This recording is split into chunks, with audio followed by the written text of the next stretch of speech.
Hi friends, இன்னைக்கு நம்ம fashion time line அதை பற்றி பேசலாம். நிறைய பேருக்கு சின்ன வயசுல இது பண்ணணும் அது பண்ணணும்னு நிறைய ஆசைகள் இருக்கும். நாளளவில் அந்த ஆசைகளை பார்த்தீங்கன்னா கொஞ்சம் கொஞ்சமாக இது வேண்டாம் அது வேண்டாம், எனக்கு எதுவுமே பிடிக்கல, எதுக்கு இருக்கோம் என்னது பண்ணுறோம் அப்படிங்கிற அந்த தாட் ப்ராசஸில் போயிடுவாங்க. யூஸ்வலாக நீங்கள் பார்த்தீங்கன்னா சின்ன வயசில் அந்த இருக்கிற அந்த எக்ஸைட்மெண்ட், அந்த உற்சாகம் எதுக்குமே அது பல வருஷம் கழித்து பார்க்கும்போது அதெல்லாம் எதுவுமே இல்லாத மாதிரியே போயிடும். நிறைய பேரோட வாழ்க்கையில் இதுதான் நிஜமாவே இருக்கும்.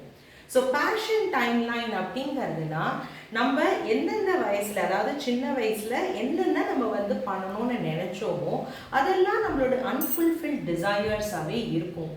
ஸோ இந்த காலகட்டத்தில் நீங்கள் முன்னாடி என்ன நடந்தது, என்ன நம்மளுக்கு தேவையாக இருந்தது, என்ன ஒரு ட்ரைவாக இருந்தது, எது நம்மளோட பர்பஸ் ஆஃப் லைஃபாக இருந்ததுன்னு நீங்கள் ஒரு கேள்விக்குறி எல்லாத்தையும் நீங்கள் நோட் பண்ணி அது எல்லாத்துக்கும் ஒரு விடை தேடினீங்கன்னா அப்போது உங்களுக்கு இன்னித்தோட அந்த பேஷன் டைம் லைன், அந்த டைமில் என்ன உங்களுக்கு ரொம்ப சந்தோஷமாக இருந்தது, அது நிஜமாவே நீங்கள் ஃபுல்ஃபில் பண்ணாததுனால தான் நீங்கள் இப்போ வருத்தப்படுறீங்களா, எது உங்களுக்கு ஊக்கம் கொடுக்குற மாதிரி இருக்குது, எது உங்களுக்கு மோட்டிவேஷனாக இருக்கு அப்படிங்கிறது எல்லாமே நீங்கள் ஐடென்டிஃபை பண்ணலாம்.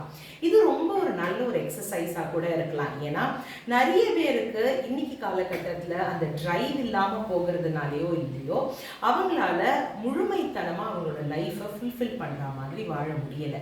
ஸோ இந்த பேஷன் டைம் லைனில் நம்மளுக்கு எந்தெந்த வயசில் என்னென்ன நம்மளுக்கு எக்ஸைட்டடாக இருந்தோம், எதுக்காக நம்ம ஓடினோம் அப்படிங்கிறத தெரிஞ்சு அதை நீங்கள் ஒர்க் பண்ணினீங்க அப்படிங்கிறதுனா இன்னைக்கு நீங்கள் அதை எல்லாத்தையும் பூர்த்தி பண்ணும்போது உங்களுக்கு அந்த சக்ஸஸ் ரொம்ப ரொம்ப ஸ்வீட்டாக இருக்கும். நீங்களும் ட்ரை பண்ணி பாருங்கள். உங்களோட பேஷன் டைம் லைன் இப்படி இருக்குது, நீங்கள் அதை எங்களோட பகிர்ந்துக்கோங்க.